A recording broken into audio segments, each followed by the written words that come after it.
Te adoramos. Te damos toda gloria, toda honra a ti, Señor. Gracias, Padre amado, porque nos permite estar aquí reunidos en tu nombre. Padre, te pedimos, Dios, que bendiga al maestro, Señor. Bendiga a cada alumno, Señor, que estamos aquí.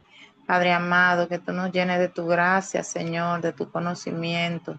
Señor, que podamos aplicar este aprendizaje, Señor, para que demos por gracia lo que por gracia hemos recibido. Te damos gracias en el nombre de Cristo Jesús. Amén. Bien.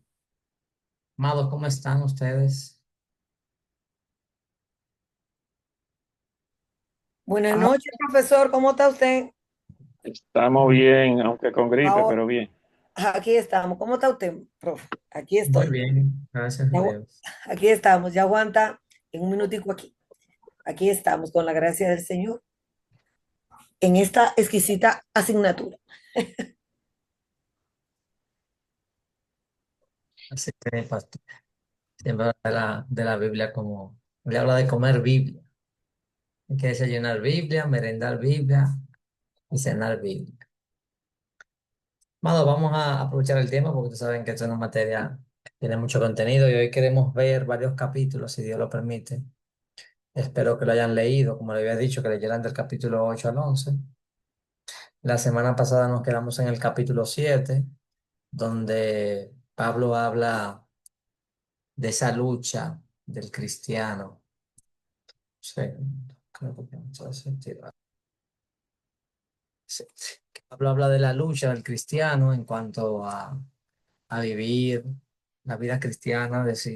Él dice que él encuentra en su interior una guerra entre sus miembros. Eh, Cuando la gente lo lee, se sorprende que Pablo hable tan fuertemente que él dice que él es esclavo del pecado, vendido al pecado. Entonces, hay dos posturas principales con respecto a esto. Una dicen que Pablo se refiere a un no regenerado, a alguien no cristiano, porque dice que es cautivo de la ley del pecado y dice que es miserable. Y la otra postura dice que no, que se refiere a un cristiano, que Pablo se refiere a sí mismo, porque él dice que se deleita en la ley de Dios y un inconverso no se va a deleitar en la ley de Dios. Y si hay una lucha es porque hay algo bueno en ti que ha puesto Dios, que está luchando con esa naturaleza caída. Entonces, debemos de tener pendiente cuando leemos Romanos 7 que nosotros tenemos parte de lo que vamos a tener en el futuro. Tenemos el Espíritu Santo, somos santos, somos hijos de Dios, somos una nueva criatura. Pero cuando Cristo venga, esas mismas cosas van a llegar a un nivel más profundo. Porque o sea, somos nueva criatura, pero tenemos nuestro mismo cuerpo. Pero cuando Cristo venga, va a ser un nuevo cuerpo. Somos santos, pero aún pecamos. No tenemos el mismo nivel de santidad que cuando Cristo venga. Entonces, estamos en teología lo que se conoce como el ya, pero todavía no. Ya Cristo venció, pero sin embargo vemos que Él no está, aunque la Biblia dice que Él reina sobre todos, vemos todavía mucha maldad, ¿sí? Entonces, estamos en el ya, pero todavía no. Somos santos, pero o sea, hay un pero siempre. Entonces, ese es el problema en Romanos 7 que hay que entender, de que tenemos todavía esta lucha y por eso es que necesitamos del Espíritu Santo. Por eso en Romanos 7 es hablándote de toda dificultad de causa del pecado, pero entonces en Romanos 8 es la respuesta que es el Espíritu Santo. El Espíritu Santo en Romanos 8 eh, abunda en todo, que luego lo vamos a ver. Entonces quería, para cerrar esta primera parte de Romanos, porque él dice que no somos salvos por obras de la ley, no somos salvos por obediencia. Y él propone un evangelio. Entonces quiero hacer una comparación entre la religión por obras, no porque una gente vaya a una iglesia, sino por cómo la gente entiende que es salva, cómo la gente entiende que es aceptada por Dios. En la religión, para ser aceptado por Dios, yo primero obedezco. Y si yo me mantengo en obediencia, entonces yo soy aceptado por Dios. Pero en el Evangelio es al revés, porque nadie busca a Dios. Porque cuando aún éramos impíos, Cristo murió. Siendo enemigos, Cristo murió por nosotros. ¿Cuánto más aún ahora que somos justificados? Entonces en el Evangelio yo primero soy aceptado por hijo. porque él dice que él justifica a los impíos. Nosotros somos impíos y él nos hace justos. Y como ya yo soy aceptado, entonces ya yo obedezco, porque soy hijo, porque soy aceptado. Mi motivación cuando yo tengo una religión que no es el evangelio, se basa siempre en el miedo, al castigo, a la inseguridad, al infierno. En el evangelio, de tal manera amó Dios al mundo.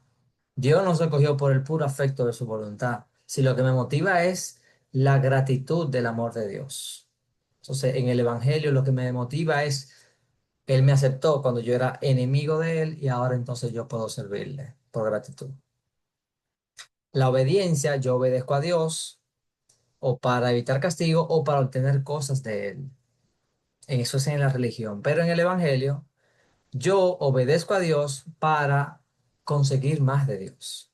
Yo quiero parecerme más a Él, yo quiero deleitarme en Él, yo quiero conocerlo más. Lo que a mí me interesa es más de Él. Dice Romanos 8:15, pues no habéis recibido el espíritu de esclavitud para estar otra vez en temor, sino el espíritu de adopción. Y soy adoptado. Mi motivación, dice Romanos 12, así pues, hermanos, os ruego que presentéis vuestros cuerpos en sacrificio vivo. Así pues, ya que Dios te aceptó, entrégate en sacrificio vivo. Que ya, por las misericordias de Dios. En la obediencia, dice ese mismo texto de Romanos 12:1. Obedecemos por esa gran misericordia del Señor. En cuanto a las circunstancias, en la religión, cuando las cosas van mal, o yo me enojo con Dios o me enojo conmigo mismo, porque yo creo que quien es bueno merece una vida cómoda. Lo mismo que le podría pasar a una persona cuando vemos ejemplo de la de Job. Si él es justo, ¿por qué estoy sufriendo? Si yo me estoy portando bien, ¿por qué me están pasando estas cosas mal? Pero en el Evangelio, cuando las cosas van mal, yo lucho, pero yo sé que mi castigo cayó sobre Jesús. Y que aunque Dios permita esto para mi formación, ejercerá su amor paternal en medio de la prueba. Porque dice que a los que aman a Dios todas las cosas le ayudan a bien, que nos separará del amor de Cristo, tribulación, angustia, muerte, todos los problemas que vemos en Romanos 8. Pero no, eso no nos separa. Entonces, en el Evangelio, aunque haya problemas, yo sé que el amor de Dios no se manifiesta porque me pasen cosas buenas, porque ya yo soy aceptado y Dios va a utilizar cada una de esas cosas para perfeccionarme. Cuando hablamos de las críticas, una persona religiosa eh, eh, se preocupa muchísimo por las críticas, mucho más de lo que debería. Si me critican, puede ser que me enoje o puede ser que me deprime, porque para mí, si yo soy religioso, yo quiero mostrar que yo soy una buena persona. Si hablan mal de mí, de mi familia, de mis hijos, yo me voy a molestar porque es que yo quiero mostrar que yo vivo en este nivel de santidad y por eso es que yo merezco que Dios me trate bien, que me pasen cosas buenas. Y es una manera de yo vivir porque yo quiero mostrarle a Dios y a las demás personas, yo soy una buena persona. Entonces, cuando me critican, me salen todas las cosas. Eso es cuando tengo una religión que no salva. Ahora, en el Evangelio, mi identidad es que yo soy hijo de Dios. Y que aún pasen cosas, muerte, tribulación, angustia, yo soy hijo de Dios. Entonces, para mí no es esencial mostrarme como una buena persona, como que yo soy perfecto. Puedo descansar porque yo tengo el Espíritu de Dios que dice, Abba Padre. No tengo, me critican injustamente.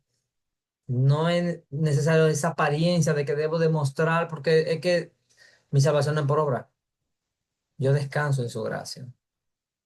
En la oración también una persona religiosa va a orar siempre que tenga necesidades. Siempre va a estar pidiendo mucho, pero en el Evangelio la oración tiene grandes momentos de alabanza y adoración. No solamente es pedir, sino deleitarme en Dios para pasar tiempo con Él, porque es que yo estoy deleitándome en su amor. Entonces, aquí la última parte, confianza e identidad.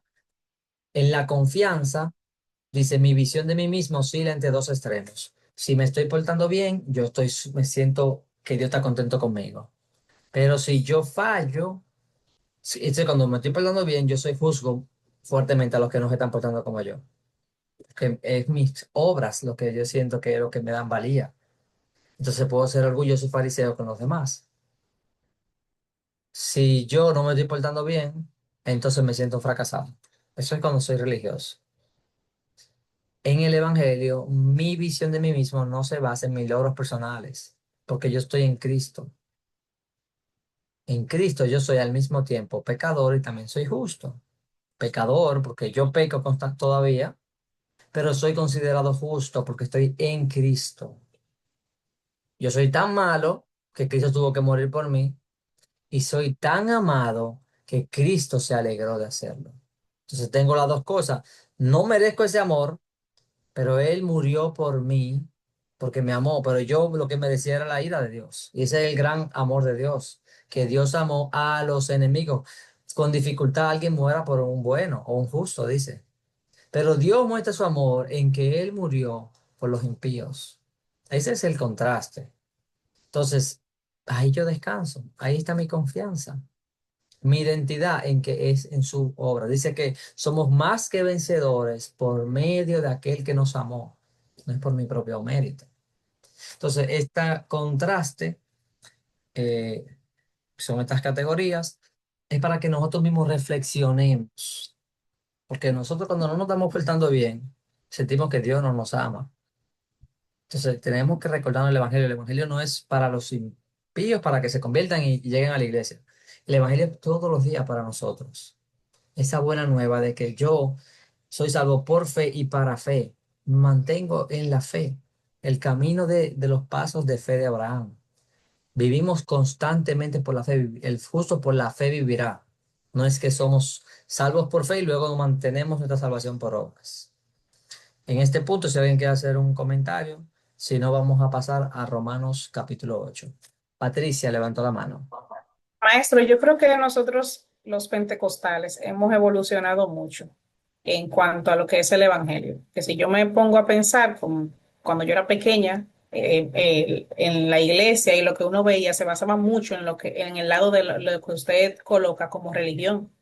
Incluso a los niños, tú no puedes hacer tal cosa porque te puede ir para el infierno. O sea, esa era la enseñanza que nos daban. Pero yo entiendo que en estos tiempos, no sé si es por la iglesia donde yo me congrego, que hemos evolucionado mucho en cuanto a lo que es el evangelio en sí. Realmente eso depende mucho de la iglesia local, porque tú vas a 10 iglesias pentecostales y tú ves muchas diferencias entre ellas, realmente.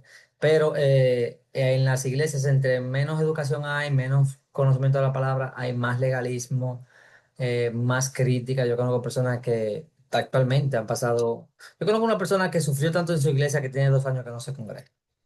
Y ahora que está empezando con la iglesia, yo insistiéndole.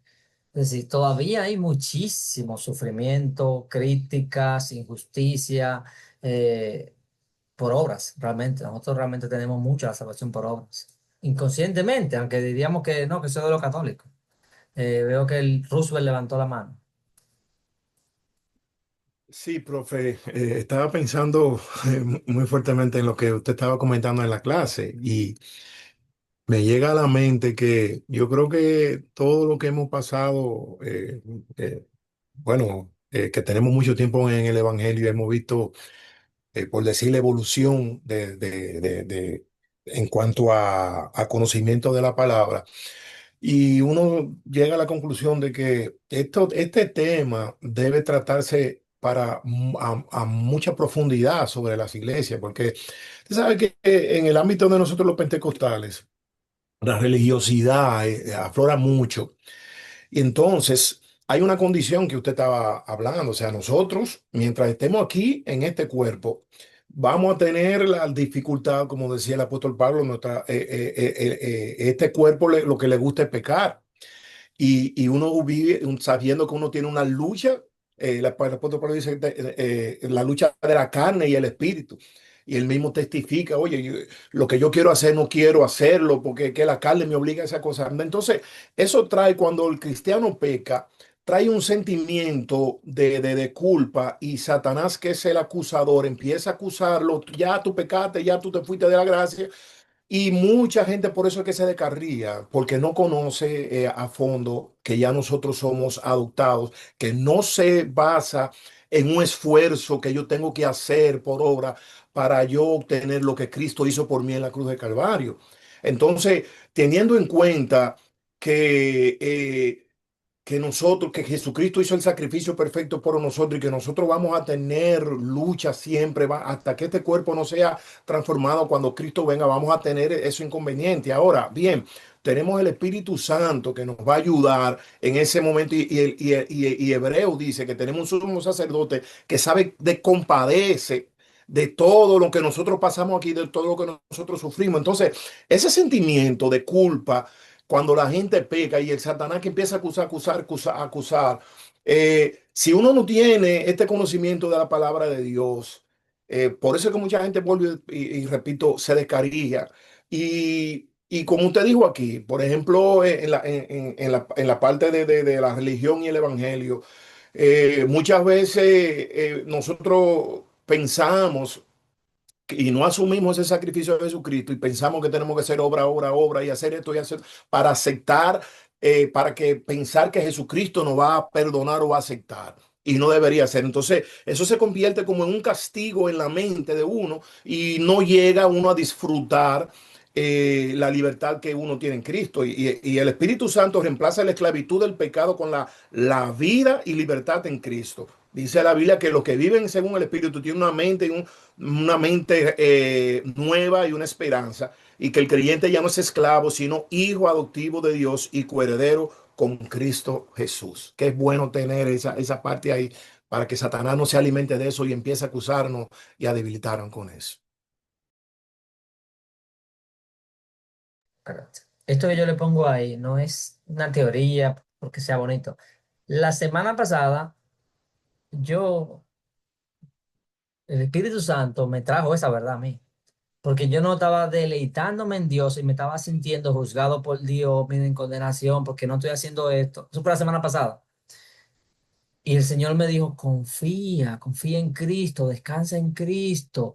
Eso es como que yo lo creí, porque uno tiene que ejercer fe, uno tiene que ejercer fe en la obra. Descanso en ti, me deleito en ti, tú fuiste que hiciste la obra perfecta y he tenido paz. Pero entonces esto no es como que, bueno, eso está ahí para el impío, no, eso es para nosotros, porque Amén. uno tiene que volver siempre al Evangelio. Somos aceptados en él. Cuando Pedro no se juntaba con los gentiles, él no estaba y nada más se quería juntar con los judíos. Y dice Pablo, yo lo confronté cara a cara porque él no estaba viviendo según el Evangelio. Pero Pedro no se sabía el Evangelio, que tenía ya cuántos años, que había caminado con Jesús, Jesús había resucitado y todo eso. Y él tenía que ser recordado por Pablo que en el Evangelio somos aceptados.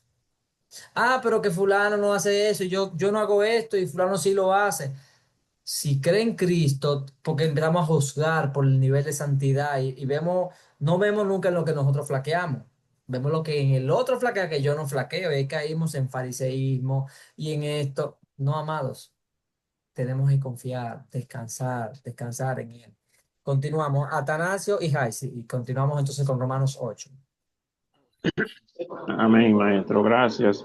Lo que pasa, maestro, que el punto donde Pablo dice, ¿quién me librará de este cuerpo de muerte? Eh, como investigué algo ahí, entonces lo quiero compartir. Era como una costumbre que había que si usted era acusado de un delito de homicidio, de matar a alguien, eh, usted era sentenciado a un destierro. Entonces era amarrado de las manos y soltado en el desierto, y ese cuerpo de la persona que usted mató se lo amarraban en la espalda. Y ya usted sabe lo que eso significaba, y ese cuerpo se desgarraba porque usted no se lo podía quitar porque estaba amarrado. Entonces, fue lo que me dijeron, el significado esencial histórico de esa parte. Entonces, que el apóstol Pablo dice, aunque él se pregunta, ¿quién me librará de este cuerpo de muerte? Al mismo tiempo da la respuesta, que es Jesucristo, quien nos quita todo pecado. Ahí entendí una película de los tiempos un poquito para atrás que se llamaba, o se llama El progreso del peregrino. Quizás los que son un poquito más viejos en el Evangelio la han visto, que más o menos figura eso, cuando él suelta toda la carga, la libertad que obtiene. Gracias. Jaisi Moreta. Amén, maestro. Gracias por compartir la anécdota de la semana pasada, lo que le pasó, porque de verdad fue muy edificante. El Señor ministró, ¿verdad? En ese momento. Y yo digo que eso tiene que pasar, profesor, para que se refleje la misericordia del Señor para con nosotros cada día, porque es que somos imperfectos.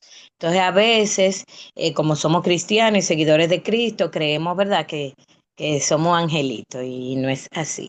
Y lo otro es, profesor, en cuanto a que usted decía que si Pablo se refería a él o a un inconverso, porque decía que está cautivo y que una persona que sigue a Cristo no puede estar cautiva. ¿Qué usted piensa? Porque yo siento que para nosotros los cristianos.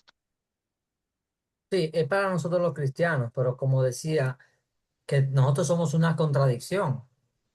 Bueno, incluso en ahí donde dice, en teología dice, simus justus et peccator. En teología de la iglesia primitiva decía, somos simultáneamente pecadores y al mismo tiempo somos justos. Porque incluso Amén. es contradictorio cuando dice, no hay justo que nunca peque. Pues entonces, ¿es justo o es pecador?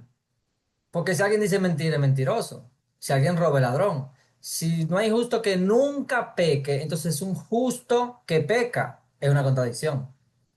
Es una contradicción porque si es justo, debe ser justo. Según Ezequiel, ¿qué es justo? Justo es el que obra justicia. Pero nosotros en una vida cristiana, la justicia abunda y el pecado escasea.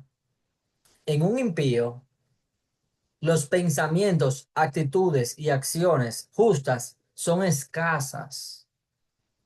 Por eso cuando uno va a una casa de una persona no cristiana, estaba en un cumpleaños de una sobrina, y uno tiene que saber que uno va a ver cosas que tú dices, Dios mío, pero que viven de una manera porque no conocen a Cristo. Una persona que estaba ahí me decía que había visto 200 series, novelas chinas y 400 coreanas. Y yo decía, pero Dios mío, 600, ¿cómo se puede ver el día entero? Tiene que pasar viendo televisión. Pero tenemos que saber que lo que esa persona necesita primeramente es Cristo y es la fe. No es cambiar su comportamiento. Porque uno puede decir, ah, pero no haga esto, mira cómo cría a los hijos, se está quedando con la tableta, se están moviendo zombies, esto, yo no haría tal cosa. Y si creemos que lo que ellos tienen que hacer es cambiar el comportamiento, que la salvación es por obras. No, entonces yo tengo que no juzgar y orar para que esa persona conozca al Señor. Conozca al Señor y cuando tenga la fe de Abraham, entonces va a actuar como actuó Abraham. Cuando tenga la fe verdadera, entonces sí vamos a actuar correctamente. Entonces vamos a continuar Profesor, yo quiero abundarle eh, algo, si me permite, brevemente porque ya tenemos que entrar a tomar breve, muy breve, muy breve. Sí, Una metáfora. Para entender todo esto es simplemente una cosa. El pecado va a salir del cristiano a la medida que el vaso de agua lo vamos reciclando, rellenando y rellenando, rellenando a través de la palabra. Y la palabra va haciendo que haga vida y saque todo el sucio que hay en nosotros y el agua termine quedando limpia. Esa es la metáfora que le quiero dar. Solamente así somos justificados. A medida que la palabra va haciendo, va rellenando el espacio que nosotros tenemos. somos santificados. Así somos santificados. Porque justos ya somos. Porque ya Él nos santificó. Pero que eso lo que va a hacer es que va a sobreabundar la gracia en nosotros.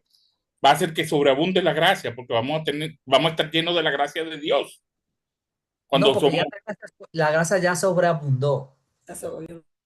Porque Él está considerando a impíos, lo está llamando hijos y le ha dado el espíritu que clama, Abba, Padre. Porque ese es lo que pasa, que a veces mezclamos justificación con santificación. Ya somos hechos perfectos con una sola ofrenda. Y tú dirías, ¿y por qué entonces el Espíritu Santo me tiene con esta lista de todas las cosas que yo tengo, más las que faltan? Porque Él nos está santificando a la imagen de su Hijo. Pero somos hijos y por eso Él nos azota, porque al que Él recibe por hijo lo azota. Si no te estuviera azotando, es que tú fueras un bastardo. Entonces nosotros creemos, pero Dios que no me ama tanto, que me corrige tanto y que me tiene la soga corta y que me tira por aquí y que me agarra por acá. No, por eso es que Él te ama, porque Él no quiere la condenación, sino la salvación. Y como decíamos, el pecado nosotros lo vemos como algo bueno a veces. ¿Y por qué que Dios hiciste tanto? Es que es malo, es malo. Y Él, como nos ama, nos ha dado, que es lo más importante, nos entrega a su propio Hijo y nos da su Espíritu. Es decir, que Dios se entrega completamente. Porque el Espíritu vive ahora las 24 horas con nosotros. Y Cristo está las 24 horas intercediendo por nosotros. Y Cristo está con nosotros por medio de su Espíritu. Por eso somos justos, pero no hemos llegado a lo que vamos a hacer. Nosotros tenemos el adelanto. Ya somos considerados justos, somos hijos, pero todavía estamos esperando la redención completa. Entonces, para seguir con esa misma idea, vamos a leer ahora en Romanos capítulo 8. Dice así. Ahora pues, después que le ha dicho todo eso, Romanos 7, que tú dices, pero Dios mío, yo estoy perdido en el infierno. Ahí dice, ahora pues, porque dijo, gracias a Dios por Jesucristo. Ahora pues, ninguna condenación hay para los que están en Cristo Jesús. Porque lo opuesto de la justificación es la condenación. O tú estás justificado, o sea, eres considerado justo, o estás bajo condenación y bajo la ira de Dios. Dice, ninguna condenación hay para los que están en Cristo Jesús. Aquellos que están luchando, pero no abunda el pecado en ellos, porque dice los que no andan conforme a la carne, sino conforme al Espíritu. Pero eso no quiere decir que nunca peque, porque ya lo acaba de decir en Romanos 7. Y dice, porque la ley del Espíritu de vida en Cristo Jesús me ha librado de la ley del pecado y de la muerte. Porque lo que era imposible para la ley, por cuanto era débil por la carne, es decir, nuestra naturaleza pecaminosa, Dios enviando a su Hijo en semejanza de carne de pecado, porque vino con un cuerpo humano que puede ser tentado, y a causa del pecado, es decir, el Padre lo envió por causa del pecado del mundo, condenó al pecado en la carne para que la justicia de la ley se cumpliese en nosotros. Si Dios hizo eso, porque ¿cuál era la justicia de la ley? La justicia de la ley exigía que nosotros camináramos correctamente. Y para que se cumpla eso en nosotros, teníamos que hacerlo con una nueva naturaleza, no con nuestra naturaleza carnal. Para que la justicia de la ley se cumpliese en nosotros, que no andamos conforme a la carne, sino conforme al Espíritu. Entonces, el Espíritu Santo, que es lo que Dios ha prometido en el Antiguo Testamento, Dios dice, pondré de mi Espíritu en ustedes para que anden conforme a mi ley. Es decir, el Espíritu no va en contra de la ley, para que obedezcamos la ley de Dios. Dice, porque los que son de la carne piensan en las cosas de la carne, pero los que son del Espíritu en las cosas del Espíritu. Porque el ocuparse de la carne es muerte, pero el ocuparse de la vida, del Espíritu es vida y paz. Nosotros estamos buscando gloria, honra e inmortalidad, como dice, los que perseveran en bien hacer, pero tú perseveras en bien hacer, porque el Espíritu Santo siempre te ha estado ayudando. Porque si no hace tiempo que nosotros hubiéramos soltado la toalla. Pero uno dice, pero todos estos años que yo tengo aquí dándole tumba aquí al Señor y por tiempo bien y por tiempo mal, pero tú has insistido porque el Señor está trabajando en ti. Él es quien pone el querer como el hacer. Y dice, en el contexto de la salvación, dice, trabaja tu salvación porque Dios es quien provoca en ti el querer como el hacer. Es decir, no es solamente que Dios te da la intención, es que Dios hace que se logre el objetivo, el hacer, no solamente el deseo, el querer. Dios está trabajando para que tú permanezcas en sus caminos. Porque si fuera con nuestra propia fuerza, estuviéramos con la fuerza de la carne. Pero Dios envía su Espíritu para que podamos vencer, porque sin el Espíritu no podemos vencer. Dice, y si el Espíritu de aquel que levantó de los muertos a Jesús mora en vosotros, el que levantó de los muertos a Cristo Jesús vivificará también vuestros cuerpos mortales por su Espíritu que mora en vosotros. Porque todos los que son guiados por el Espíritu de Dios, estos son hijos de Dios. Pero yo tengo una persona que va a mi iglesia, que tiene 20 años en la iglesia. Sí, si es guiada por el Espíritu de Dios, entonces es hijo de Dios. No, pero él diezma y él no falta un culto. Sí, pero ha nacido de nuevo, tiene el Espíritu de Dios. Bueno, él va al oculto. Entonces, ¿tú crees que salvación es por obra? La salvación es por ir al oculto. No, yo voy al oculto porque yo quiero de Dios, yo quiero deleitarme con Dios y con su pueblo. Entonces, uno siempre va metiendo como su salvación por obra en muchas cosas y uno tiene que ir escudriñando esos pensamientos. Sigue diciendo el texto. Pues no habéis recibido el espíritu de esclavitud para estar otra vez en temor, sino que habéis recibido el espíritu de adopción por el cual clamamos, Abba, Padre.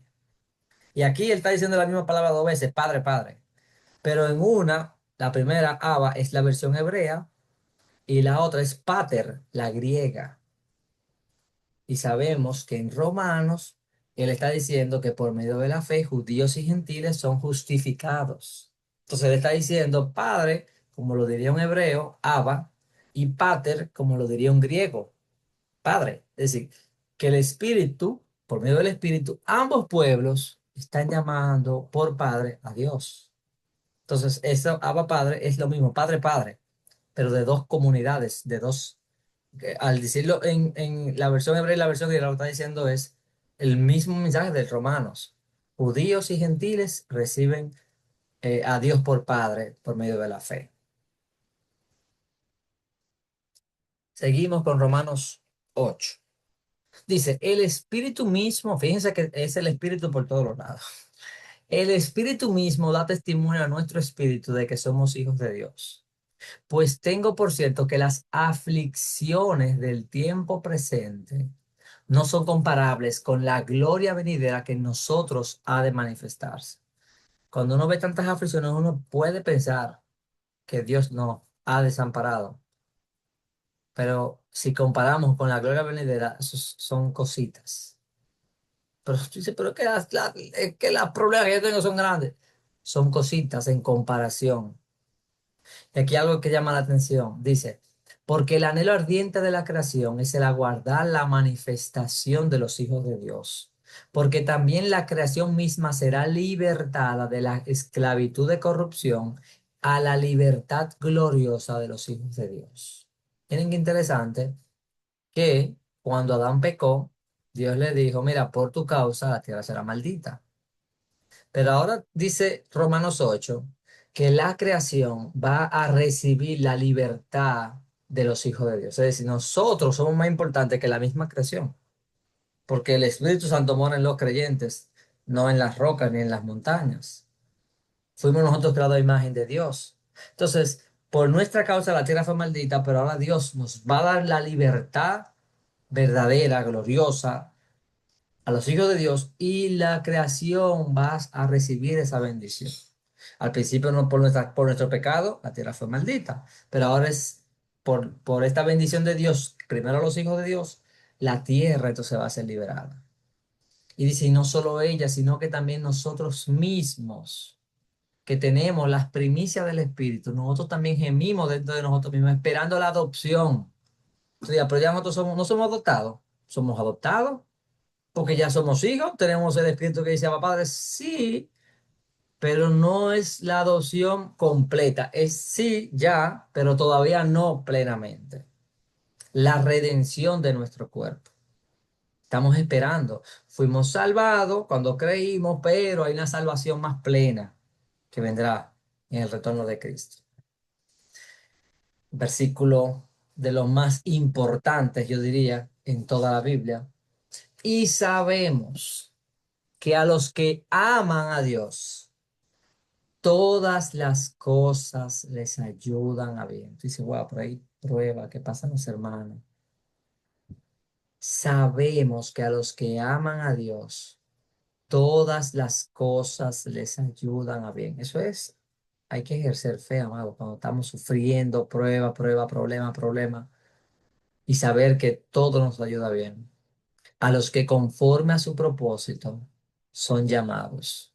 Porque a los que antes conoció también los predestinó para que fuesen hechos conformes a la imagen de su Hijo, para que Él sea el primogénito entre muchos hermanos. Y a los que predestinó, a estos también llamó.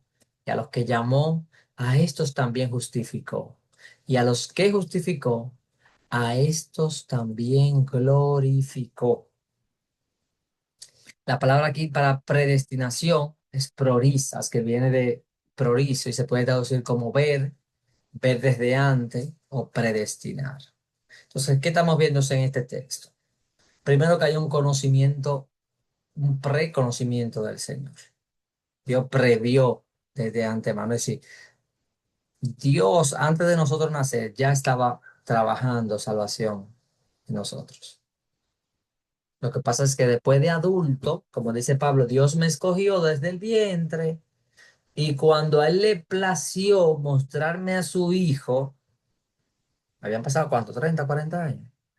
Desde que él nació, es decir, desde antes de la fundación del mundo, ya Dios conoce a su pueblo, los ama. Pero hay un momento histórico que cuando Dios nos llama, pero ya Dios trabajó y calculó todo muchísimo tiempo, infinitamente, si no, no podemos saber. Eso no lo entiende la mente de Dios. Entonces, tú dirías, wow, si cuando yo iba, ya Dios había ido, vuelto 1 millón de veces. No podemos decir nada. Pero ¿qué es esto, Dios mío? ¿Qué sabiduría es esta? Dice que nos predestinó, es decir, Dios tiene un destino. ¿Cuál es el destino que Dios previó de antemano? Dice que es, según Romanos, lo que acabamos de leer, hacernos a la imagen de su Hijo para que Él sea el primogénito. Él está viendo a Jesús y Él dice, Dios, quiero que ellos sean como Jesús. Entonces ya Dios predestinó que seamos como Cristo. Luego nos llamó, eso es lo que nosotros vivimos, pero ya Dios de antemano había trabajado. Dios nos llama, nos consideró justos cuando creímos y el Espíritu Santo trabajó en nosotros, nos llevó a arrepentimiento, nos arrepentimos, porque el Espíritu Santo nos fue jalándonos hasta que ya uno dio el paso de fe. Y dice, y nos glorificó, que realmente lo dicen en pasado, pero todavía eso no ha pasado. Dice, justificó y nos glorificó. Eso realmente va a ser cuando Cristo venga en su gloria. Pero ya eso está tan seguro que en la profecía a veces se habla de cosas como estuvieran ya, como que pasaron. Nos glorificó, pero todavía no ha pasado.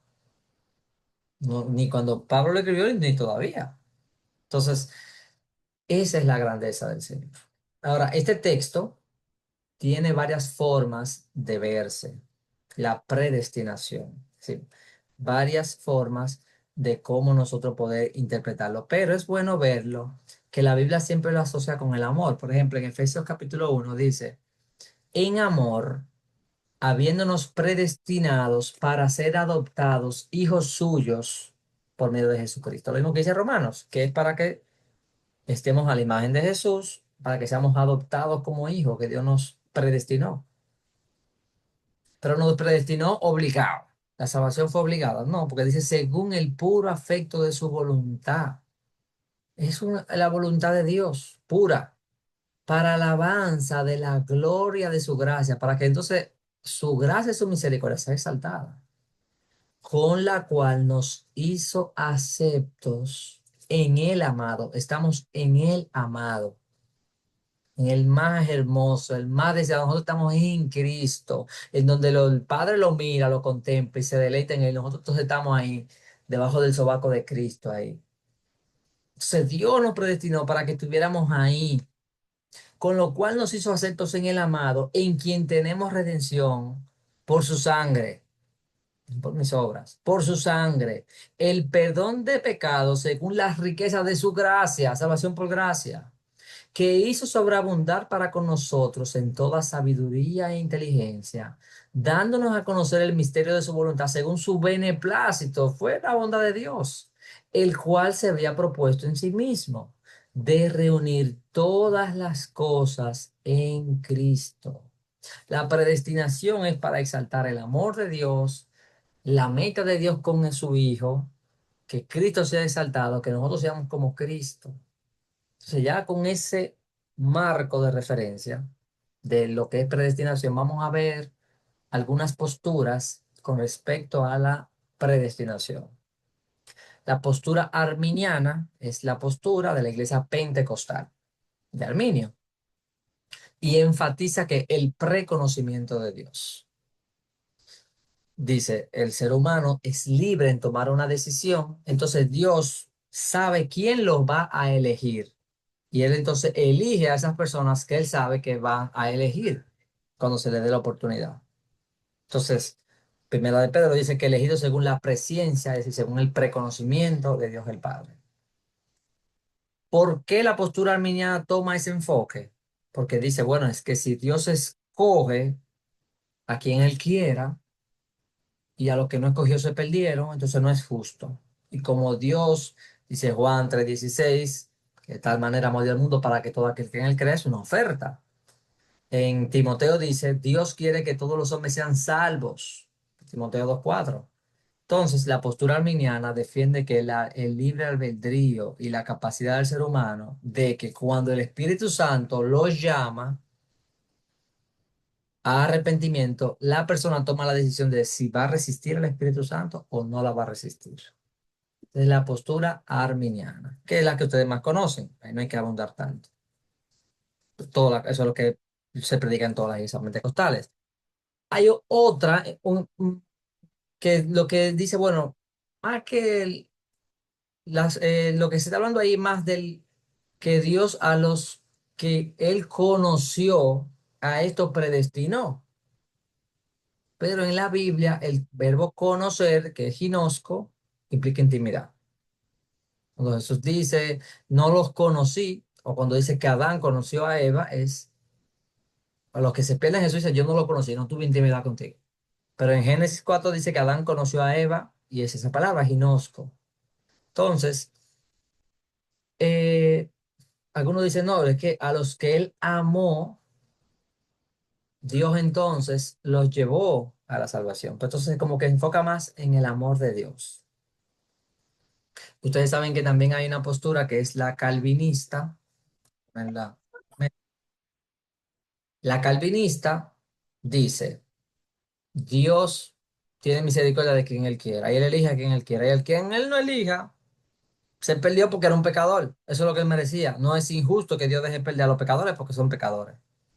Y si Dios quiso darle la salvación a un grupo, bueno, como dice Jesús, yo hago con lo mío, con lo que yo quiera. ¿Tú tienes envidia? Sí, esa es la postura calvinista. No hay nada que el ser humano haga o decida, sino la soberana voluntad de Dios de que los escoge y le da un llamado que es irresistible. O sea, lo que Dios escogió, en algún momento de su vida se van a arrepentir de verdad. Esa es la postura calvinista. Eh, Juan levantó la mano.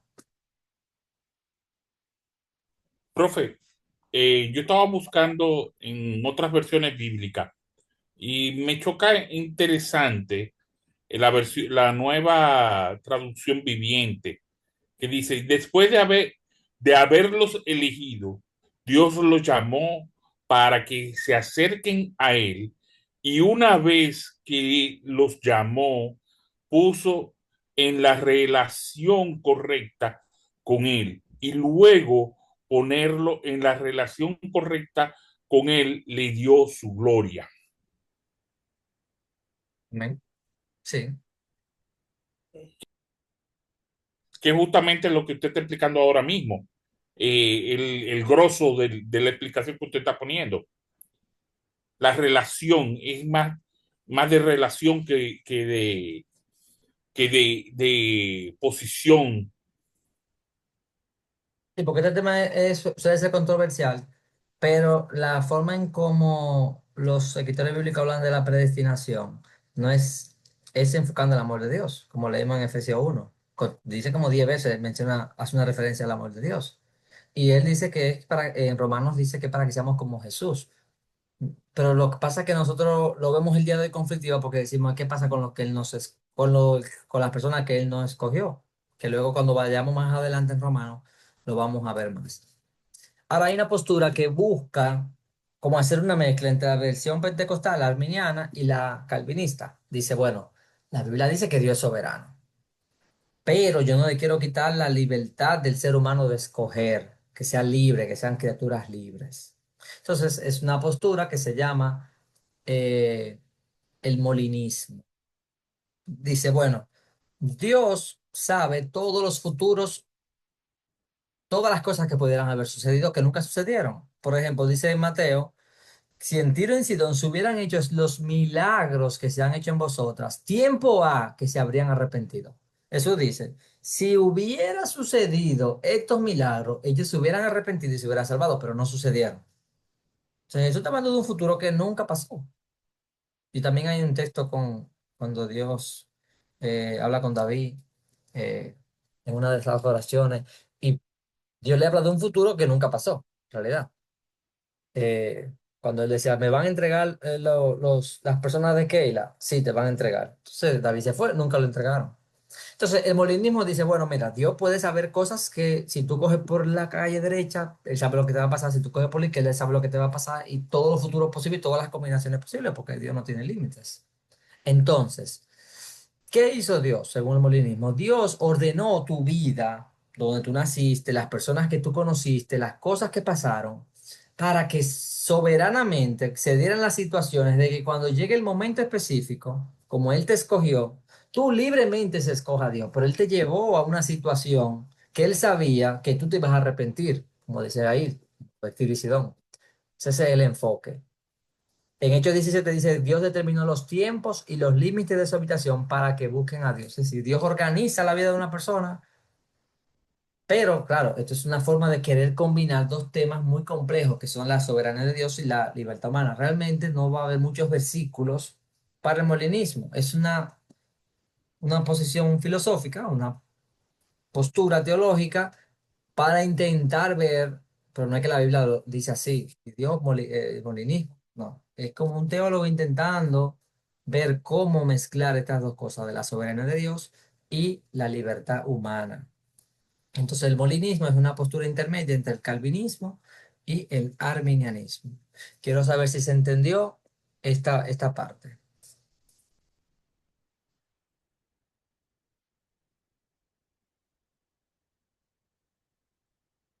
¿Sí entiendo? Ok, si se entendió completo, entonces continuamos con Romanos 8. Dice, recuerden que esta clase tienen que volverla a ver, hermanos. Se está grabando. Dice Romanos 8. ¿Qué pues diremos a esto? Si Dios es por nosotros, ¿quién contra nosotros? Aquí Pablo hace 5 preguntas. El que no escatimó ni a su propio Hijo, sino que lo entregó por todos nosotros, ¿cómo no nos dará también con él todas las cosas? ¿Quién acusará a los escogidos de Dios? Porque ellos, esos escogidos pecaron, pero Dios es el que justifica. ¿Y sobre qué base somos justificados? ¿Quién es el que condenará? ¿Sobre qué base? Cristo es el que murió. ¿Y cómo sabemos que esa muerte de Cristo fue aceptada por el Padre? Bueno, porque Él también resucitó. Y Él está a la diestra de Dios intercediendo por nosotros.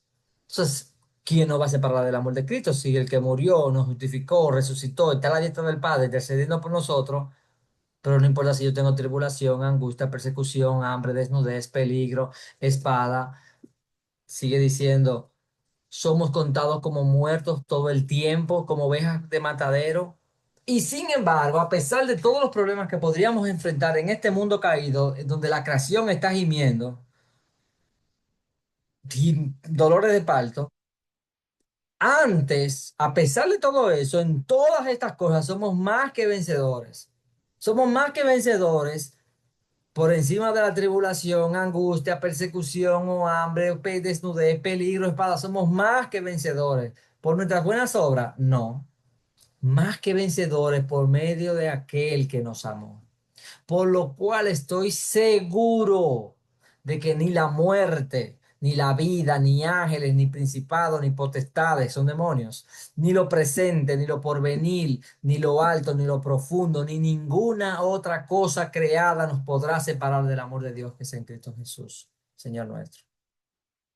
Y uno mismo dice, pero yo mismo a veces siento que yo me voy a separar del amor de Dios, pero nosotros somos parte de la creación. Y él dice que ninguna cosa creada nos podrá separar del amor de Dios. Lo único que separa a una persona del amor de Dios es el pecado, porque el pecado no es algo creado. El pecado es quebrantar la ley de Dios, el mandato de Dios.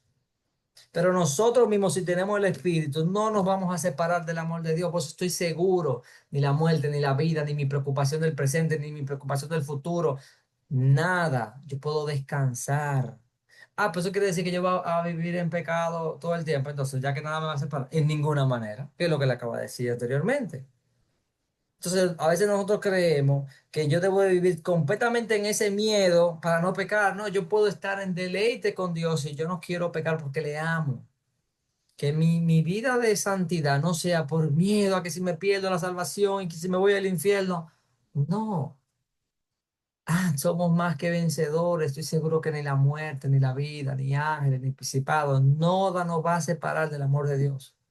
Nada, nada, nada. Y tenemos que aceptar eso. Eso es tan difícil porque uno sabe lo pecador que uno es. Porque uno vive las 24 horas con uno mismo. Nada nos va a separar. Somos perfectos en Él. Entonces, esto que hemos leído de Romanos 8 es considerado por muchos teólogos el capítulo más importante, el más importante de toda la Biblia, porque es que el que tiene las verdades más profundas. Empieza diciendo que no hay ninguna condenación y termina diciendo que no hay que nada nos va a separar. Si empieza sin condenación y termina sin separación de Dios. Es la mayor exposición de la vida en el Espíritu que hay en toda la Biblia. Es Romanos capítulo 8. La vida en el Espíritu Santo.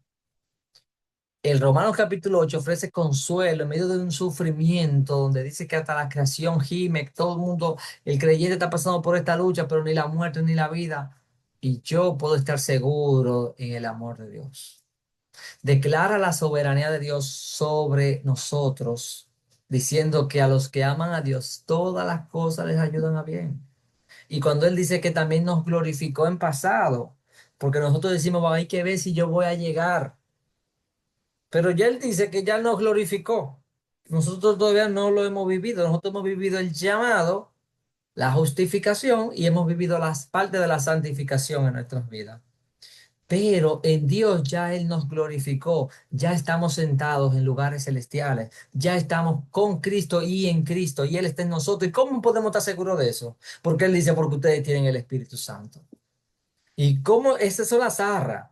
Yo te quiero que tú estés seguro, yo he puesto a Dios mismo dentro de ti para que tú sepas que yo voy a estar contigo hasta el fin, hasta el fin. ¿Por qué? Porque cuando tú te mueras y el Espíritu de Dios habita en ti, el que resucitó a Jesús te va a resucitar a ti por medio del Espíritu que habita en ti.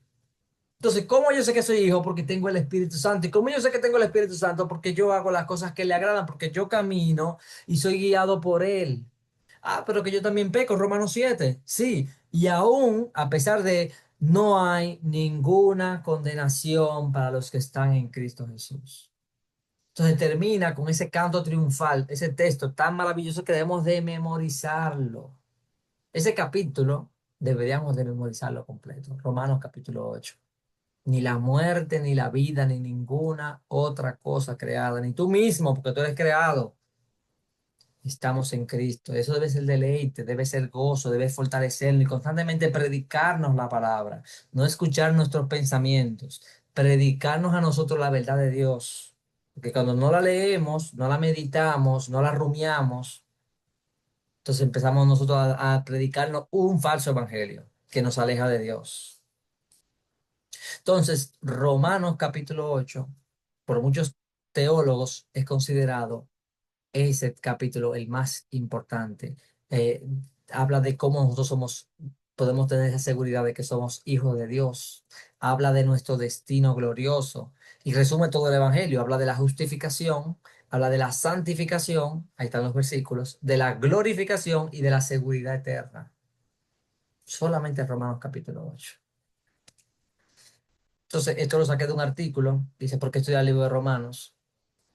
Y fíjense cómo todo ha sido como un clímax hasta llegar a este capítulo.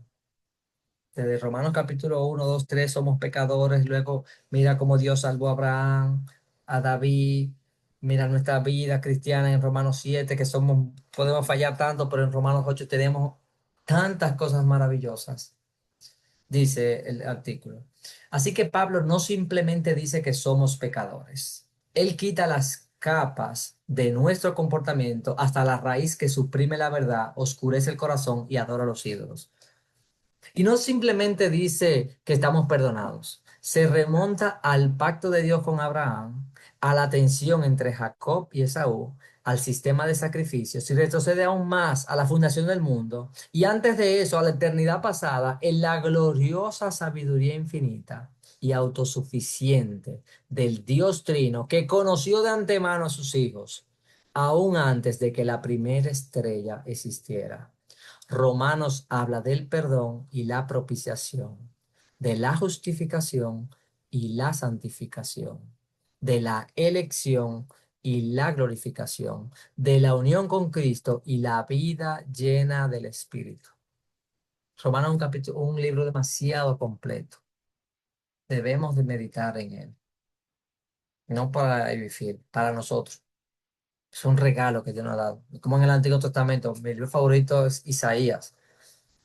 Tienen que amar la palabra de Dios. Dice, wow, decir, wow, lo que tú has hecho, Señor. Tenemos que amar su palabra, meditar en ella. Bienaventurado el varón que medita. Para meditar, yo tengo que bajar la velocidad, leer poco, pensar, recordar, memorizar. No es leer todos los días, tengo que leer la Biblia en un año. No, meditar, que entre en mi corazón. Porque muchas verdades están en nuestro cerebro y no han bajado a nuestro corazón. Aceptarlas. Entonces, si alguien tiene alguna pregunta de Romanos 8, si no, avanzamos a Romanos 9.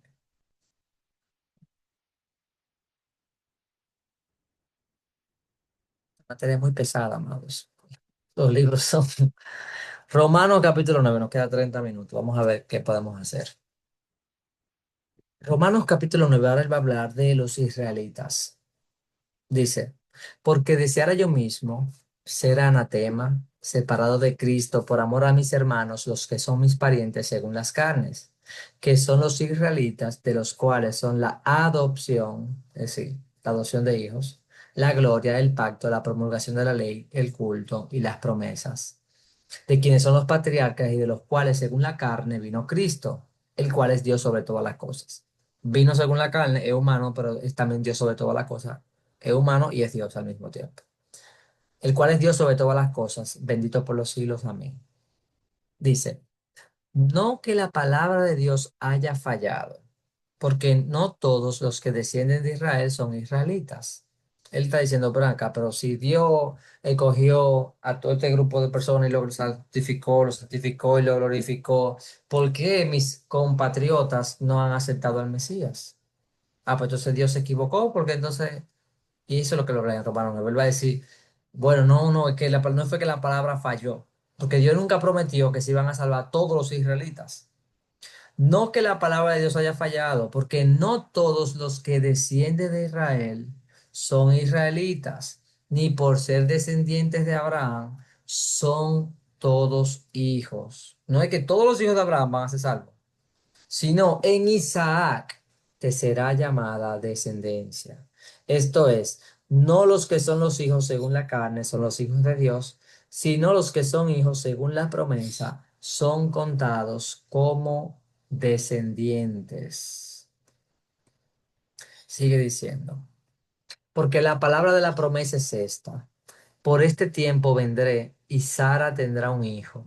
Y no solo esto, sino también cuando Rebeca concibió de uno, de Isaac nuestro padre, pues no habían aún nacido, ni habían hecho aún ni bien ni mal, para que el propósito de Dios conforme a la elección permaneciese, no por las obras, sino por el que llama. Se le dijo, el mayor servirá al menor. Como está escrito, a Jacob amé, mas a Esaú aborrecí.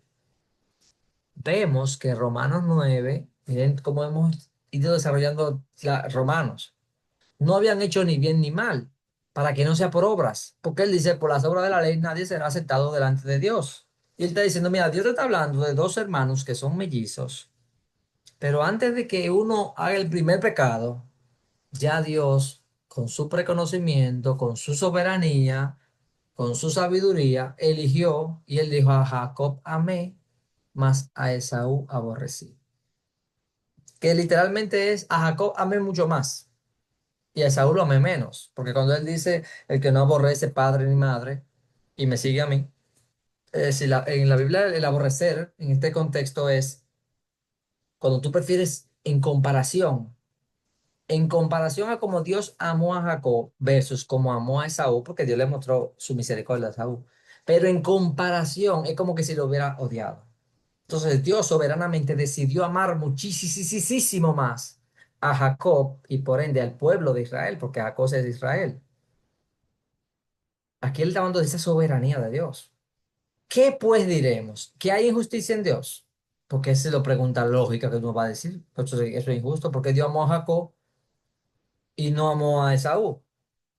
Pero en realidad, cuando nosotros vemos que Esaú era malo y Jacob también era malísimo, engañador, uno podía preguntarse, pero es que no debería amar ninguno de los dos. ¿Por qué el Dios amó a un impío? Porque los dos eran impíos. Porque Dios quiso amar y mostrar misericordia. Y fíjense que cuando Dios decide amar a una persona que no merece ese amor, ese mismo amor de Dios transforma a esa persona. Porque Dios empezó a trabajar con Jacob, a mostrarle amor, a mostrarle misericordia y fue transformando a Jacob. Si ustedes se fijan en la vida de Jacob, Carlos Santana está pintando ahí. A ver si lo puedo borrar. Ok. Cuando vemos en la vida de Jacob, cuando él tiene el encuentro con el ángel, después de ahí no se narran pecados de Jacob. Es decir, Dios fue trabajando. Y cuando él pelea con el ángel, si tú ves, hay un cambio de comportamiento en Jacob. Dios está trabajando con él. Ok. Sigue diciendo, ¿hay injusticia en Dios? En ninguna manera. Pues a Moisés dice, tendré misericordia del que yo tenga misericordia. Es un versículo muy difícil, amados. Y me compadeceré del que yo me compadezca. Así que no depende del que quiere ni del que corre, sino de Dios que tiene misericordia. Tú dirías, pero ¿y qué obra? Ellos no habían hecho nada, no habían ni nacido. ¿Y qué es lo como que Dios está diciendo que el mayor va a ser el menor? Porque según la carne, el mayor es más importante. Pero fue para que el propósito de Dios conforme a la elección permaneciese no por las obras. Entonces, si yo estoy en Cristo, no es por mis buenas obras que me llevaron a Cristo, sino porque Dios me llamó y porque Él quiso tener misericordia. Fíjense que se enfatiza el amor de Dios en la salvación. No depende de nosotros, sino de Dios que tiene misericordia. Hay gente que dice, no, cuando yo vaya, yo esté viejito, yo me voy a arrepentir ya y gozo mi vida de pecado y al final le pido perdón a Dios y ya me salvé. Eso no funciona así, hermano. Sí, Dios dice, ¿pero qué relajo es? ¿Tú crees que tú me vas a engañar a mí? Eso es como tan tonto. Leibniz de León, Amén, maestro. Analizando yo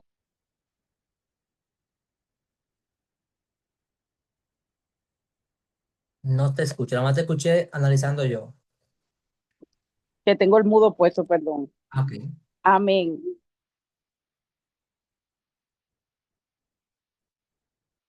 Ok. ¿Se está mute de nuevo? Ah, se le puso solo. Ya, ok. Analizamos y pensando yo en el amor de Dios, cuán grande es para con nosotros, pero nosotros cuando tenemos como que amar a los demás, nosotros comenzamos a ver tal vez los defectos, ¿verdad? Y eso hace que nosotros limitemos muchas veces el amor que podríamos manifestar en cuanto al prójimo. Entonces Dios nos demuestra a nosotros que a pesar de nuestros defectos, de nuestras debilidades, de las cosas que hacemos, Él nos ama a nosotros y nos amó con amor infinito al dar su hijo por nosotros. Pero es un asunto que es un análisis tan personal que nosotros tenemos que hacer, que a veces hay personas que tal vez, como decimos, usted no la traga, no la pasa mucho, no la soporta mucho, pero cuando tú piensas en el amor de Dios, en lo que Dios ha hecho contigo, cómo Dios te amó a pesar de los defectos que cada uno de nosotros tenemos. Entonces nosotros comenzamos a mirar al hermano, a nuestro prójimo, de una forma diferente. Amén. Amén. Muy, muy hermoso. Sigue diciendo el texto. Dice que Dios tiene misericordia de quien quiere. Y luego dice, porque la escritura dice a Faraón, para esto mismo te he levantado, para mostrar en ti mi poder y para que mi nombre sea anunciado por toda la tierra. De manera que de quien quiere tiene misericordia.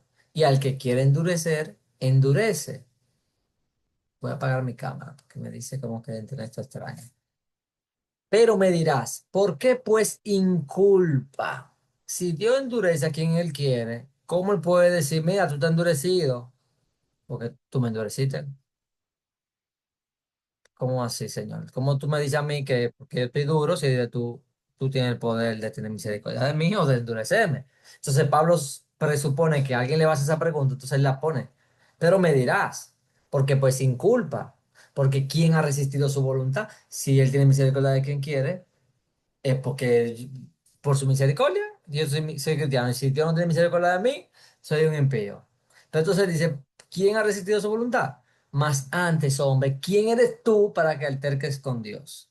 Dirá el vaso de barro al que lo formó, ¿por qué me has hecho así? Fíjense cómo la Biblia a veces no responde las cosas, porque es una muy buena pregunta, pero él no la responde. Es lo que dice que el vaso de barro no tiene potestad para preguntar. ¿O no tiene potestad el alfarero sobre el barro para hacer de la misma masa un vaso para honra y otro para deshonra? Eso es muy importante, mi hermano. De la misma masa que era Abraham, era la misma masa que era Saúl, de la misma masa que era Judas, de la misma masa que era Pedro, de la misma masa que somos tú y yo. Somos pecadores, todos. Y de la misma masa, Dios hizo un vaso para honra y otro para deshonra. Es muy fuerte, amados. ¿Y qué si Dios, queriendo mostrar su ira, Dios quiso mostrar su ira y hacer notorio su poder, igual que como hizo con Faraón, soportó con mucha paciencia los vasos de ira preparados para destrucción? Es decir, Dios tuvo que tener misericordia y aguantar y tener paciencia, porque la paciencia es una manifestación de la misericordia, del amor de Dios. Y dice, soportó con mucha paciencia los vasos de ira preparados para destrucción y para hacer notorias las riquezas de su gloria, las mostró para con los vasos de misericordia que él preparó de antemano para gloria. Es decir, hay dos vasos. En uno Dios quiso mostrar su ira y hacer notorio su poder, pero para juicio y condenación. Y ahí Dios soportó con paciencia, Dios aguantó al pecador. Pero cuando el otro vaso, él quiere mostrar su poder, pero para salvación, quiere mostrar su gloria, un vaso de misericordia, pero ahí agrega un verbo, que él preparó. Dios no preparó los vasos de ira porque eran vasos de ira por naturaleza. Eran preparados para destrucción. Es decir, Dios no le añade un pecado a un pecador. No tiene porque ya es pecador. ¿Qué va a ser pecador? ¿Qué leímos en Romanos capítulo 1? Que cuando Dios abandona a una persona, la gente lo que hace es que peca más. Romanos capítulo 1. Dios no tiene tal mal, Dios simplemente tiene que retirarse y la gente va a seguir pecando y pecando y va a aumentar en pecado. Pero si Él quiere que nosotros lleguemos a los pies de Cristo, entonces Él tiene que trabajar en nosotros, Él tiene que enviar su Espíritu Santo, porque dice Jesús, nadie viene al Padre si el Hijo no le trajere. Como el Hijo nos trae por medio de su Espíritu. Él es que da convencimiento de pecado, juicio al mundo. Entonces, los dos vasos, hay en un vaso que es el de misericordia, que Dios hace una acción que no hizo con el vaso de ira, que es que Él preparó de antemano para gloria, a los cuales también ha llamado a esos vasos de misericordia. Esto es a nosotros. Si Dios de antemano hizo algo y luego en el tiempo nos llamó, a los cuales también ha llamado. Esto es a nosotros. ¿Quiénes nosotros? No solo de los judíos, sino también de los gentiles. Ese es el mensaje de Romanos. Judíos y gentiles. Somos justificados por la fe. Como también en Oseas dice, llamaré pueblo mío al que no era mi pueblo, los gentiles, y a la no amada, amada. Y en el lugar donde se les dijo, vosotros no sois pueblo mío, allí serán llamados hijos del Dios viviente. Eso es para los gentiles, pero entonces con respecto al Israel étnico, dice, también Isaías clama tocante a Israel. Si fuera el número de los hijos de Israel como la arena del mar, tan solo el remanente será salvo. Es decir, que no se van a salvar, porque él está intentando responder por qué no todos los israelitas son salvos. Y él dice, no, pero Isaías dijo que no son todos, sino solamente el remanente. Si los hijos de Israel fueran como la arena del mar, tan solo el remanente será salvo. Pero de los gentiles, a los que no eran pueblo mío, yo les voy a llamar mi pueblo. Entonces, ahí él está explicando por qué los gentiles han entrado a la salvación y por qué muchos judíos se quedaron fuera. Y él dice al principio del capítulo que no todos los que nacen de Israel son Israel, ni todos los hijos de Abraham, porque es en Isaac que será llamada descendencia.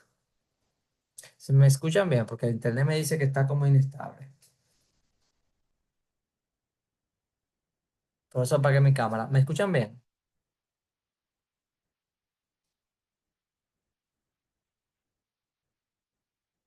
Se Se está corta un entrecortando. poco. A veces se corta, sí. A veces se está cortando. A ver, ok. Ok. Dice, sigue diciendo, y como dijo antes Isaías, si el Señor de los ejércitos no nos hubiera dejado descendencia, como Sodoma habríamos venido a ser, y como a Gomorra seríamos semejantes. ¿Qué pasó con Sodoma y Gomorra? Él está citando Isaías capítulo 1, que Dios destruyó a Sodoma y Gomorra por pecadores. ¿Y qué dijo Isaías? Si el Señor no nos hubiera deseado, si Él no hubiera tenido misericordia de nosotros, como Sodoma habríamos venido a ser, y como Gomorra seríamos semejantes. Es decir, por la misericordia de Dios que quedó un remanente. ¿Qué pues diremos? Que los gentiles que no iban tras la justicia han alcanzado la justicia, es decir, la justicia que es por fe. Mas Israel, que iba tras una ley de justicia, no la alcanzó. ¿Por qué? Porque iban tras ella no por fe, sino como por obras de la ley. Porque ellos entendían que era el buen comportamiento, no todos, porque vemos que los salmistas mostraban y decían, si tú miras mi pecado, nadie se queda en pie delante de ti. Señor, ellos son impíos, yo también soy impío, pero perdóname. Y leímos algunos salmos donde se veía que ellos admitían su propio pecado, pero esperaban y confiaban en la misericordia de Dios. Y como confiaban en la misericordia de Dios, el amor de Dios lo transformaban y por eso vivían más piadosamente. El amor de Dios es que nos transforma. Entonces, los israelitas como buscaban a Dios, pero no por fe, como Abraham, que buscó por fe, o como David, que buscó por fe, Romanos 4, sino como por obras de la ley, pues tropezaron en la piedra de tropiezo. Como está escrito, he aquí que pongo en Sión una piedra de tropiezo y roca de caída. El que creyere en él no será avergonzado. Entonces, eso fue Romanos capítulo 9. Entonces, la pregunta que Pablo hace al principio era, ¿ha fracasado la palabra de Dios si la mayoría de los judíos no creen en el Mesías? No, porque no todos los que nacieron étnicamente la salvación era para todos, era para el remanente. Muestra la soberanía de Dios con el ejemplo de Isaac e Ismael, que ambos fueron hijos de Abraham. Sin embargo, la bendición viene por Isaac, no por Ismael. Es decir, que no todos los hijos de Abraham, porque Abraham tuvo muchos hijos, pero solamente los que vienen por el linaje de Isaac es que Dios dice, mira, por ahí que yo te voy a llamar la descendencia. Si no son solamente por ser hijo de Abraham. Y también en Jacob y Esaú se ve esa misericordia soberana de Dios. Esto ya lo había mencionado. Eh, Sin embargo, notemos ahí que Dios escogió a Jacob y escogió a Abraham. Pero cuando escogió a Abraham, él dijo para bendecir a todas las naciones, que en ese momento Dios estaba mostrando una preferencia con Abraham, pero al final era para mostrar misericordia a todos, porque por medio de Abraham él dice que iba a bendecir a todas las naciones. Si a largo plazo Dios quiere mostrar su misericordia sobre todos. Entonces, dice Romanos 11:32, Dios sujetó a todos en desobediencia para tener misericordia de todos. Y aprovechó la maldad y el pecado de los judíos que no aceptaron al Mesías, entra a los gentiles a la salvación para provocar los celos a los judíos y que también se arrepientan. Entonces también va a tener misericordia de ellos. Entonces, con respecto a la que Dios endurece, si nosotros leemos el libro de Éxodo, vemos que el primero que se endurece es Faraón y luego Dios lo endurece más, lo mantiene, que se mantenga así. Pero como hemos visto que Dios no tienta a nadie, y en Romanos 1 dice que Dios lo que hace es que te deja en tu mal camino, según Se está Romanos. cortando, maestro. ¿Qué será lo que pasa? ¿Qué será lo que pasa? ¿Y ahora? ¿Cómo me escuchan? Voy a cerrar algunas cosas. A ver. Mucho mejor ahora. Eh, di- Probando, me dicen cómo me escuchan.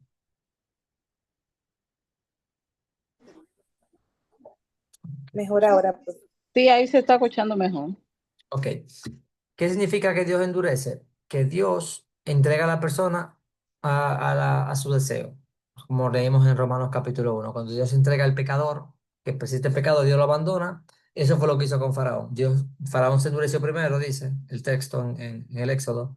Y luego Dios, para mostrar que su poder y que Dios se ha proclamado, es decir, que Dios está utilizando el pecado de Faraón para al final que más personas conozcan de la grandeza de Dios, porque entonces Dios se hizo famoso. Y vemos que hay personas en el Antiguo Testamento que conocieron y escucharon, incluso cuando vieron eso, hasta se fueron un grupo en el Éxodo. Y vemos a Ruth y varias personas de otras naciones que escuchaban del Dios de Israel. Cuando Dios emitía esos juicios, la gente decía, no, pero espérate, temía y se arrimaba ante el árbol que daba más sombra, que era el árbol del Señor. Entonces, aun cuando Dios endureció a Faraón, también como que ya está mostrando misericordia. Entonces Dios sujetó a todos a desobediencia para tener misericordia de todos. Leímos que según Isaías, no todo el Israel étnico sería salvo, sino un remanente fiel. Incluso Isaías tuvo un hijo que le llamó Sear Yasub, que significa un remanente volverá. Y dice que si nosotros, Dios no hubiera tenido, si Dios no nos hubiera preservado, hubiéramos sido igual que Sodoma. Es decir, la razón por la que somos salvos, dice los judíos, algunos de los judíos, el día de hoy, es porque Dios tuvo misericordia de la nación y dejó un remanente hasta el día de hoy para que ella tenga la oportunidad de ver al Mesías. Porque Pablo está diciendo cuando se está predicando el Evangelio en la iglesia primitiva. Entonces, la pregunta, ¿por qué muchos judíos no fueron salvos? Porque si la salvación depende solamente de la misericordia de Dios, porque Dios tiene misericordia de quien quiera, porque esa misericordia no obró en la mayoría de los judíos. Y él dice, bueno, porque ellos estaban buscando la salvación por obra, no salvación por fe. Sí, la misericordia de Dios, Dios tiene misericordia de quien quiera, pero sin embargo, siempre se requiere la fe. Ellos no estaban buscando a Dios por fe, sino lo estaban buscando por obra. Pero los gentiles sí alcanzaron la justificación por fe, porque estaban buscándolo como Abraham, por medio de la fe, no por medio de las obras. Entonces, no es que bueno, Dios tiene misericordia de una persona, aún esa persona se tiene que arrepentir y confiar en Dios. Por eso él dice, ¿cómo van a creer si no se les predica? Romano habla tanto de la soberanía de Dios y luego entonces en el Romano 10 va a decir, sí, pero si no se les predica, no van a ser salvos. Sí, dice, pero ve acá, pero mezcla dos temas que a nosotros se nos dificulta, que es que Dios, la soberanía de Dios y en el evangelismo, la salvación, el caso particular de cada uno, eh, es como difícil combinarlo. Quiero saber si de Romanos capítulo 9 tienen preguntas o comentarios.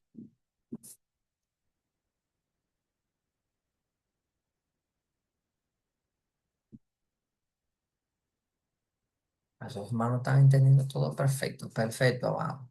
Entonces, en estos minuticos que quedan, voy a pasar la lista y les exhorto a que vean esta clase nuevamente, porque son clases, pienso yo que son muy cargadas de teología. Entonces, voy a pasar la lista. Atanasio Jiménez, Presente, maestro. Belmi Zapata,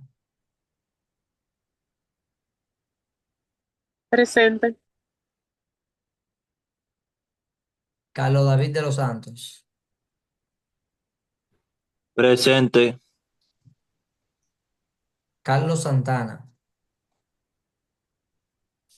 Presente, maestro. Rosario del Carmen Vidal, Presente. Federico Rosario me dijo que iba a estar viajando el día de hoy, entonces él no va a estar conectado. Hipólito,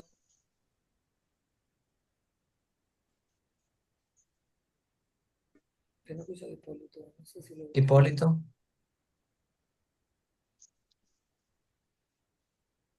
Jaisi Moreta. Presente, profe.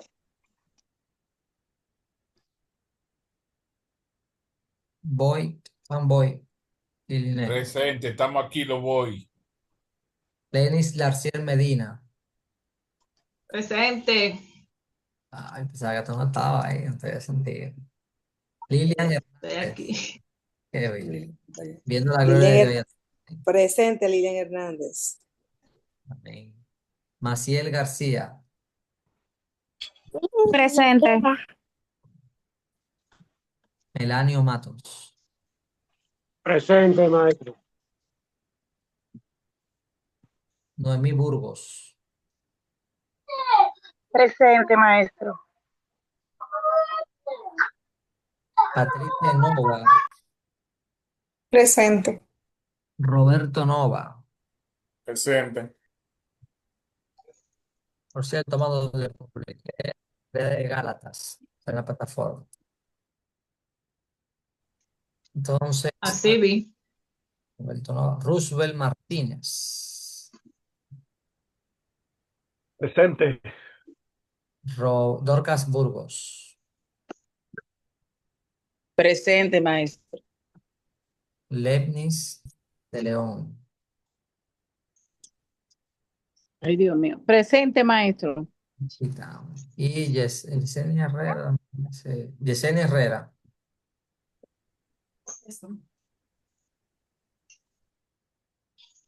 Ella está diciendo presente, pero no se escucha mucho, Jess. Ok. No la veo. Presente. Ah, ok. Entonces, Profe, sí, bendiga. Yo estaba diciendo presente, pero mi internet no me estaba funcionando bien. ok. Hipólito. Bueno, amados, si algo no te quedó claro, como estuvo fallando un poco el audio, si no, hasta aquí sería la clase del día de hoy. Lean Romanos 10 y 11, es igual de pesado que Romanos 9. 9 y 11 son bien pesaditos. Cualquier duda, ahí la podemos ver cómo la evaluamos. Bueno, entonces, amados, pasen buenas noches, Dios les bendiga y el Señor nos siga ayudando. Amén, maestro. Dios bendiga a todos. Amén. Dios bendiga más. Amén. Dios le bendiga a todos. Amén. Dios lo bendiga. Amén.